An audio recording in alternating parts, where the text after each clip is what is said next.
Assalamualaikum warahmatullahi guys, welcome back for those yang baru sampai ke YouTube channel aku Fauzan Fauzi. Yang dah subscribe YouTube channel aku, terima kasih banyak-banyak sebab subscribe. Yang belum subscribe, subscribe lah, tunggu apa lagi. So guys, mula aku nak beritahu yang sekarang ni masa aku tengah shoot, dekat luar rumah aku ada orang tengah mesin rumput tau. So andai kata ada bunyi yang tak best, aku minta banyak-banyak sebab kat luar ada orang tengah buat kerja. So guys, masa kita kecil-kecil dulu, selain daripada kita asyik bermain, apa je yang kita selalu buat? Kalau tak tengok TV, tengok kartun dan sebagainya, betul tak? Even dah dewasa sekarang ni pun, aku percaya masih ada yang suka layan cerita kartun, anime dan sebagainya. Tambah-tambah zaman sekarang ni, ada banyak platform yang boleh kita gunakan untuk layan animasi-animasi ni dekat mana-mana saja dan bila-bila masa sahaja.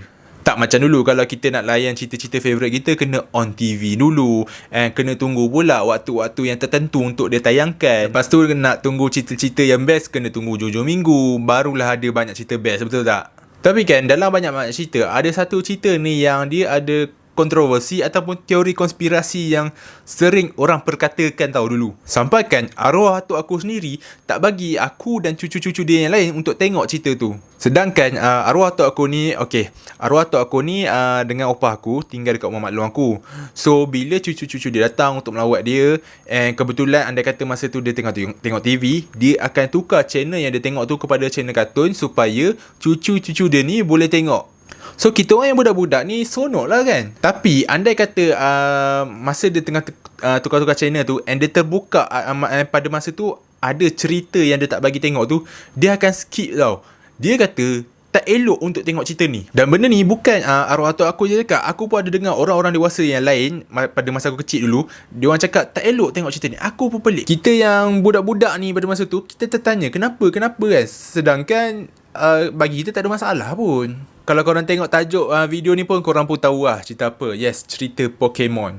Aku pun belik, kenapalah cerita Pokemon ni orang kata tak elok untuk budak-budak atau kita orang Islam ni untuk tengok. Sebab bila aku tengok karakter-karakter dalam cerita Pokemon tu, macam tak ada masalah tau. Nak kata watak utama Pikachu tu bentuk macam babi, jauh sekali. And kalau betul pun macam babi, takkanlah sebabkan babi kita tak boleh tengok langsung cerita tu, betul tak? So bila dah makin besar and adanya penggunaan social media ni, dan kita pun dah pandai guna social media, ada Facebook, Twitter sebagainya ni. So aku ada terbaca artikel ataupun posting yang mengaitkan cerita Pokemon ni dengan agenda Yahudi, dan diorang kaitkan dengan satu negara ni, iaitu negara East. Aku tak nak sebut, tapi korang faham sendirilah. Ada yang kata Pokemon tu baru maksud saya Yahudi, Pikachu tu pula jadilah Yahudi. Sebabnya diorang kaitkan Pikachu tu dengan satu perkataan, iaitu Pikajuice. Dan ada satu lagi watak, iaitu Charmander. Diorang kata nama Charmander tu bermaksud Allah itu lemah. Astaghfirullahalazim. Aku macam takkanlah sampai macam tu sekali kan. So lama-lama teori-teori konspirasi tu pun makin lama makin senyap. Biasalah benda-benda ni dia hot ada waktu-waktunya saja. So makin lama dia makin senyap. Tapi teori-teori konspirasi ni berbangkit semula selepas permainan Pokemon Go dilancarkan pada tahun 2016. Masa tu memang ramai lah main game ni. Even aku pun main game tu. Dan teori-teori konspirasi tu makin menjadi-jadi tau pada masa tu. Sebabnya diorang kata pada masa tu sekarang ni diorang dah ada teknologi yang lagi canggih untuk menyebarkan dakwah diorang. Tak macam dulu perkabaran tu just sebar dari mulut ke mulut sahaja. So cerita Pokemon ni sebenarnya dilahirkan di Jepun, dan perkataan Pokemon tu sendiri datang dari dua perkataan, iaitu Pocket, Monster. So bila digabungkan jadilah Pokemon. Sama lah juga macam cerita Digimon. Perkataan Digimon tu sebenarnya juga datang dari dua perkataan, iaitu Digital, Monster. Bila digabungkan jadilah Digimon. So Pokemon ni adalah makhluk fiksyen yang hidup bersama-sama dengan manusia. Dalam dunia Pokemon ni, biasanya Pokemon ni dijadikan sebagai haiwan peliharaan ataupun sebagai medium untuk bersukan. Sebab dalam cerita Pokemon ni, diorang ada menyelitkan perlawanan antara Pokemon. Sama ada perlawanan secara tak rasmi antara trainer ataupun perlawanan secara rasmi. Kebanyakan Pokemon diorang ada penjaga atau trainer diorang tersendiri. Sebagai contoh, Pikachu, trainer atau penjaga dia adalah Ash. Dalam bahasa Inggeris nama dia Ash Ketchum. Kalau tak silap aku, Ash Ketchum. Kalau dalam bahasa Jepun pula Satoshi ke Santoshi. Macam tu lah.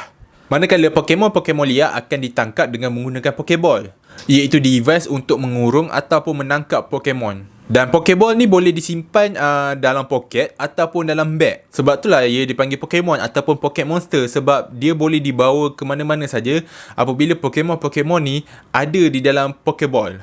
Perkataan Pokeball tu sendiri juga datang dari dua perkataan, iaitu Pocket Ball. So digabungkan jadilah Pokeball. Kebanyakan nama-nama Pokemon yang ada dalam cerita Pokemon tu sendiri, diorang ambil berdasarkan ciri-ciri yang ada pada Pokemon tu. Sebagai contoh Pikachu. Pikachu tu sendiri dia ambil daripada perkataan Pika-Pika yang membawa maksud berkilat, dan perkataan Chu tu adalah satu bunyi yang dihasilkan oleh seekor tikus. So apabila perkataan Pika-Pika digabungkan dengan perkataan Chu, so jadilah Pikachu. Tapi Pikachu tu, kalau tak silap aku, reka bentuk dia diambil ilham dari seekor tupai. Charmander pula adalah hasil gabungan perkataan Char dan juga Salamander. Char tu sendiri membawa maksud terbakar, dan Salamander tu pula korang faham sendirilah Salamander tu apa, iaitu spesies cicak juga. So bila digabungkan Char dan Salamander tu jadilah Charmander. Pokemon yang ada dalam cerita Pokemon ni akan sampai masa dia orang akan evolve tau. Sebagai contoh Charmander, bila dia akan evolve jadi Charizard. So nama Charizard tu sendiri hasil gabungan perkataan Char tu tadi dan juga Lizard. So jadilah Charizard. Kalau korang nak tahu juga, ada dua Pokemon, kalau tak silap aku dua kot. Tak tahu, tak pasti ada lebih ke tak. Kalau ada, bolehlah bagi tahu kat komen bawah, okay? So, ada dua Pokemon yang represent martial art, iaitu Hitmonchan dan juga Hitmonlee. Ramai yang ingat yang Jackie Chan dan Bruce Lee dijadikan sebagai inspirasi dalam penghasilan watak Hitmonchan dengan Hitmonlee ni. Tapi yang sebenarnya nama Hitmonchan dan juga Hitmonlee ni adalah nama Inggeris sahaja. Hitmonchan dan Hitmonlee ada nama Jepun diorang sendiri, iaitu Ebiwala dan Sawamura. Watak Hitmonlee ataupun Sawamura ni diambil ilham daripada salah seorang peninju Jepun, iaitu Tadashi Sawamura. So Tadashi Sawamura ni mula meningkat naik nama dia pada tahun 1960 apabila dia berjaya menumpaskan sebanyak 95% lawan dia.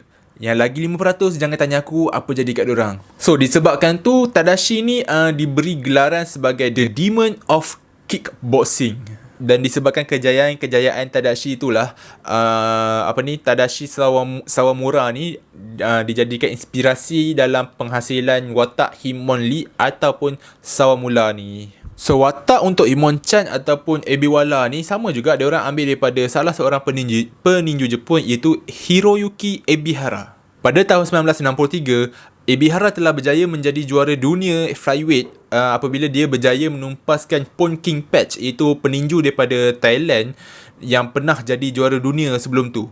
Disebabkan itulah Ebihara ni dijadikan inspirasi dalam penghasilan watak Hitmonchan ataupun Ebiwala ni. Dalam cerita Pokemon juga, dia orang ada menggunakan penggunaan kata kerja ataupun perbuatan sebagai sumber inspirasi untuk menamakan nama-nama Pokemon ni.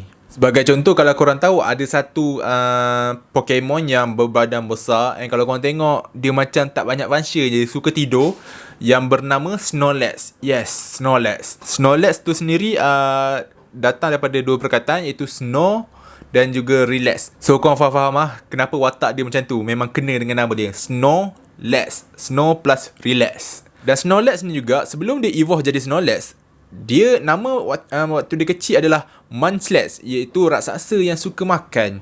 So memang kena dengan nama dia, Munch, makan, plus relax. Memang kena, daripada kecil sampai besar sama je perangai dia. Dalam cerita Pokemon juga, dia orang ada menggunakan nombor sebagai rujukan untuk menamakan Pokemon ni. Sebagai contoh, dalam cerita Pokemon, burung dodo dijadikan inspirasi untuk dijadikan monster dalam cerita Pokemon ni. Cumanya dalam cerita ni, dia ada dua kepala, dan nama Pokemon tu adalah Doduo. Okay, perkataan Dodo digabungkan dengan Duo, so jadilah Doduo. So Doduo ni akan evolve jadi Dodrio, iaitu dari dua kepala dia akan jadi 3 kepala. So perkataan Dodo plus dengan trio jadilah Dodrio. Dalam cerita Pokemon juga ada 3 burung legenda Pokemon yang menggunakan unsur nombor dalam bahasa Sepanyol, iaitu Articuno, Zapdos dan Moltres. Nombor Sepanyol, 1, 2, 3. Nama Articuno adalah hasil gabungan perkataan Arctic dan juga Uno. Zapdos pula hasil gabungan perkataan Zap dan juga DOS. Moltres pula hasil gabungan perkataan Molten dan juga Trash. So kat sini aku pun tak tahu dari mana dia orang dapat info untuk mengaitkan Pokemon ni dengan Yahudi dan juga negara East tersebut. Aku pun pelik. Diorang ni ada banyak masa untuk buat teori-teori konspirasi yang orang kata tak masuk akal ni berbanding buat research yang lagi mendalam. Sampaikan aku pernah terbaca yang ada orang buat teori konspirasi yang mengaitkan cerita Upin Ipin. Diorang kata perkataan U di baju Upin tu adalah USA ataupun Amerika, dan I tu pula negara East tadi tu. Faham aku pelik. Sedangkan cerita Upin Ipin ni dari Malaysia. Diorang ni kreatif tau, tapi diorang gunakan otak kreatif diorang tu untuk sampaikan benda-benda yang mengarut ni. Pesanan aku kalau korang dengar cerita-cerita atau berita-berita macam ni, janganlah cepat percaya. Tak salah nak layan teori-teori konspirasi ni, tapi jangan sampaikan semua benda kau nak kaitkan dengan konspirasi-konspirasi tertentu. Sampaikan nasi lemak pun kau kaitkan dengan Freemason. Apa benda? So andai kata ada saudara mara ke kawan-kawan ke yang post benda-benda yang meragukan ni, yang tak ada kesahihannya, dan korang tahu benda, ataupun korang sendiri tahu benda tu tak betul, so korang tegur elok-elok. So guys, kalau korang suka video ni, don't forget to give a giant thumbs up, share dan subscribe. Dan jangan lupa tekan notification button supaya nanti korang tahu bila aku update video baru, okay? So guys, see you guys in next video insyaAllah. Assalamualaikum. Adios.